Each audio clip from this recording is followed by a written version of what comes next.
दिल्ली की केजरीवाल सरकार भले ही शराब घोटाले को मानने के लिए तैयार नहीं है, लेकिन जांच एजेंसियों ने शराब घोटाले की पूरी फिल्म बाहर लाकर रख दी। सिसोदिया समेत आपके तमाम नेताओं पर ईडी से लेकर सीबीआई शिकंजा कसे हुए है।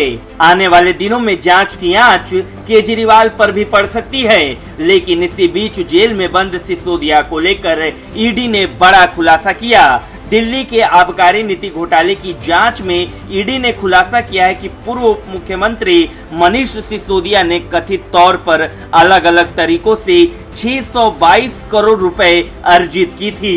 ईडी के सूत्रों ने कहा कि पीओसी, क्रेडिट नोट, हवाला चैनल और डायरेक्ट किकबैक के जरिए जनरेट किया गया था। चार्जशीट में इस आरोप का जिक्र किया गया है। सूत्रों ने कहा, साउथ ग्रुप ने विजय नायर को 100 करोड़ रुपए की रिश्वत दी थी। इंडो स्पिरिट्स ने सिसोदिया और नायर की मदद से L1 लाइसेंस हासिल किया था। इसने 192.8 करोड़ रुपए का मुनाफा कमाया।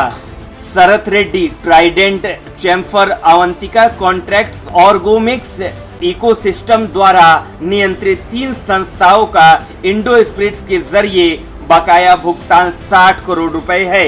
इंडो स्पिरिट्स द्वारा 4.35 करोड़ रुपए के अतिरिक्त क्रेडिट नोट जारी किए गए। 1635 करोड़ रुपए का लाभ पेर नोड रिकॉर्ड द्वारा अर्जित किया गया था।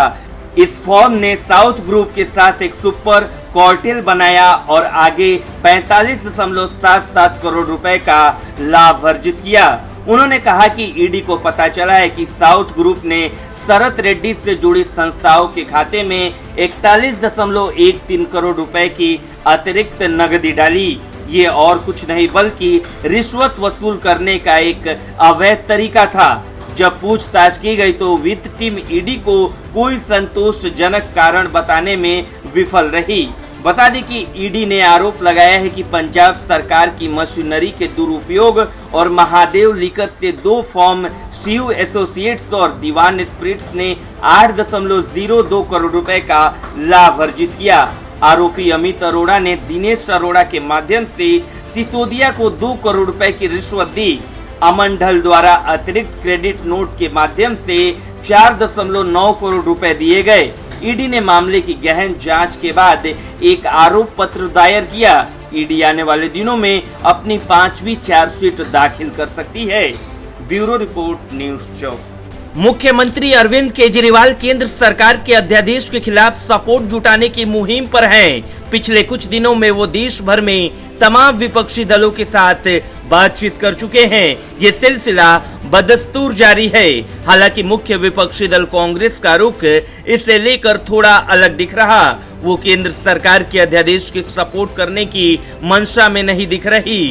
कांग्रेस के वरिष्ठ नेता संदीप दीक्षित ने इसके संकेत दिए। उन्होंने कहा कि वो दिल्ली सरकार के खिलाफ केंद्र के अध्यादेश का समर्थन करेंगे। इसे हाल ही में लाया गया था। इसमें दानिक्स कैडर के ग्रुप ए अधिकारियों के ट्रांसफर और पोस्टिंग के लिए राष्ट्रीय राजधानी सिविल सेवा प्राधिकरण बनाने का प्रस्ताव किया गया है। संदीप दीक्षित का ये बयान सीएम अरविंद केजरीवाल के लिए खतरे की घंटी है। दीक्षित ने ये भी कहा कि केजरीवाल अच्छी तरह जानते हैं कि अगर उन्होंने विजिलेंस डिपार्टमेंट पर कंट्रोल हासिल नहीं किया तो उन्हें कम से कम 8 से 10 साल की जेल होगी। संदीप दीक्षित ने कहा है कि वो दिल्ली सरकार के खिलाफ अध्यादेश का समर्थन करते हैं। दिल्ली के मुख्यमंत्री अरविंद केजरीवाल राष्ट्रीय राजधानी में प्रशासनिक सेवाओं पर नियंत्रण संबंधी केंद्र के अध्यादेश के विरोध में समर्थन जुटाने के लिए तमिलनाडु और झारखंड के अपने समकक्षों से मिलने वाले हैं। उन्होंने बुधवार को ट्वीट किया कि केंद्र के असंवैधानिक अलोकतांत्रिक दिल्ली विरोधी अध्यादेश के खिलाफ डीएमके का समर्थन लेने के लिए 1 जून को तमिलनाडु के सीएम एमके स्टालिन से मुलाकात करेंगे। वहीं आपके राष्ट्रीय संयोजक ने अध्यादेश के खिलाफ समर्थन मांगने के लिए कांग्रेस अध्यक्ष मल्लिकार्जुन खड़गे और राहुल गांधी से मिलने के लिए समय मांगा है। दिल्ली में आप और कांग्रेस प्रतिद्वंदी है। पंजाब में भी कांग्रेस को आप के कारण नुकसान झेलना पड़ा था। कांग्रेस जहां जहां कमजोर हुई है, आम आदमी पार्टी मजबूत हुई है। ऐसे में कांग्रेस केजरीवाल को समर्थन देने में किसी तरह की जल्दबाजी के मूड में नहीं है, खास तौर में तब जब उसने हाल ही में कर्नाटक विधानसभा चुनाव में शानदार प्रदर्शन किया। इससे पहले उसने हिमाचल में भी सरकार बनाई। ब्यूरो रिपोर्ट, न्यूज़ चौक। दिल्ली की आम आदमी पार्टी की सरकार भ्रष्टाचार के खेल में फंसी है। इसी बीच केंद्र की मोदी सरकार ने दिल्ली सरकार के खिलाफ अध्यादेश लाकर केजरीवाल को करारा झटका दिया। अब सीएम केजरीवाल को डर सता रहा है कि आने वाले दिनों में उन्हें जेल जाना पड़ सकता है।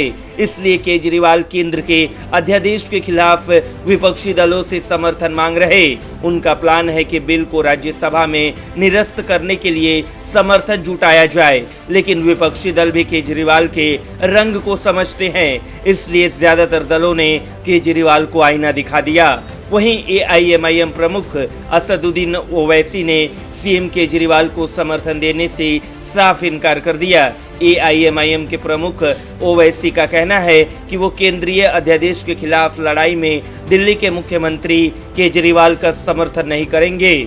उन्होंने कहा कि आप प्रमुख कट्टर हिंदुत्व का पालन करते हैं। ओवैसी ने कहा कि केजरीवाल ने आर्टिकल 370 पर बीजेपी का समर्थन क्यों किया, अब वो क्यों रो रहे हैं। मैं केजरीवाल का समर्थन नहीं करूंगा क्योंकि वो सिर्फ नरम हिंदुत्व नहीं बल्कि कट्टर हिंदुत्व का पालन करते हैं। जब 5 अगस्त 2019 को धारा 370 को निरस्त कर दिया गया तो केजरीवाल ने बीजेपी के नेतृत्व वाले केंद्र के फैसले का समर्थन किया। उन्होंने ट्वीट किया था, हम जम्मू कश्मीर पर उनके फैसलों पर सरकार का समर्थन कर रहे हैं। हमें उम्मीद है कि इससे राज्य में शांति और विकास आएगा।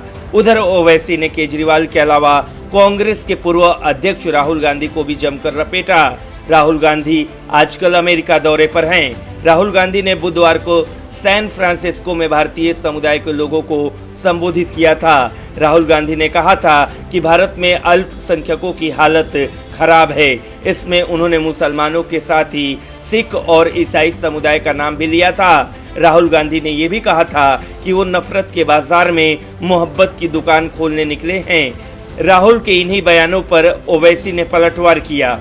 ओवैसी ने राहुल पर अपने पलटवार के लिए राजस्थान में हुई कुछ घटनाओं और यूपीए कानून का उदाहरण दिया। वहीं ओवैसी से झटका खाकर केजरीवाल को समझ आ गया होगा कि केंद्र सरकार के अध्यादेश के खिलाफ उनका साथ कोई नहीं देगा। ब्यूरो रिपोर्ट, न्यूज़ चौक। दिल्ली आबकारी नीति मामले में ईडी की अदालत में दाखिल चौथी सप्लीमेंट्री चार्जशीट से आप सांसद संजय सिंह की नींद उड़ गई। अब संजय सिंह को डर सता रहा है कि आने वाले दिनों में उनका नंबर आने वाला है, इसलिए आप सांसद की बौखलाहट साफ दिख रही। इस चार्जशीट में दिल्ली के मुख्यमंत्री अरविंद केजरीवाल का नाम भी दर्ज है। हालांकि उनका नाम आरोपी के तौर पर नहीं है। आरोपी से गवाह बने दिनेश अरोड़ा के बयान में केजरीवाल का नाम आया है। इस मामले में संजय सिंह का नाम भी है।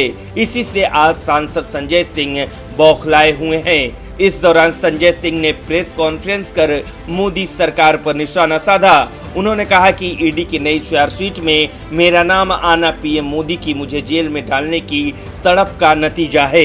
बिना किसी सबूत के चार्जशीट में मेरा नाम डालने पर ईडी को गलती माननी पड़ी थी। पीएम को ये बेइज्जती बर्दाश्त नहीं हो रही। संजय सिंह ने कहा कि बीजेपी के टिकट पर चुनाव लड़ चुके अमित अरोड़ा ने खुद अपना स्टिंग कराया था। अब उससे ही मेरे खिलाफ ईडी को बयान दिलवाया गया। ईडी को 10 बार दिए बयान में अमित अरोड़ा को मेरा नाम याद नहीं आया, पर जब मैंने ईडी के खिलाफ बोला मेरे खिलाफ बयान दे दिया। उन्होंने कहा कि अमित अरोड़ा का बयान है कि वो जून 2020 में मनीष सिसोदिया से मिला, तब संजय सिंह भी मौजूद थे। उसने एक एमओयू किया लेकिन वो पॉलिसी नहीं आई। चार्जशीट में ऐसी घटनाओं और एमओयू का जिक्र किया जा रहा जिसका आबकारी नीति से कोई लेना देना नहीं। चार्जशीट में लिखी झूठी बातों के आधार पर मेरे सहयोगियों पर छापेमारी हुई। मैं इस मामले में कोर्ट जाकर मोदी और ईडी को एक्सपोज करूंगा। मोदी जी मुझे जेल में डालने को तड़प रहे हैं। मुझे एक फोन करिए कि जांच में कुछ नहीं मिला लेकिन तुम्हें जेल में डालना है, मैं खुद जेल चला जाऊंगा। वहीं इस मामले को लेकर ईडी की ओर से भी बयान सामने आया।